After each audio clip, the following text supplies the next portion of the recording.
தமிழின் தினமொரு குறள். இன்றைய குறள் பேதைமை என்ற அதிகாரத்தின் கடைசி குறள். குறள் எண் 840.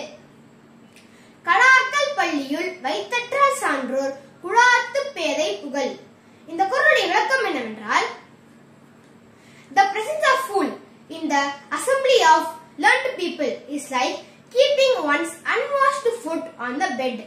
அதாவது, சான்றோர்கள் கூடியிருக்கும் இடத்தில் ஒரு அறிவற்றவன் இருப்பது கழுவாத காலை படுக்கை மேல் வைப்பது போல் ஆகும். இந்த குறளுடைய இந்தி விளக்கம் என்னவென்றால், विद्वानों के सभा में मूर्खों का दिखना बिस्तर पर बिने धुए पैर को रखने का समान होता है.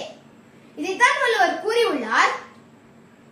கடாக்கல் பள்ளியுள் வைத்தற்றால் சான்றோர் குழாத்து பேதை புகழ்.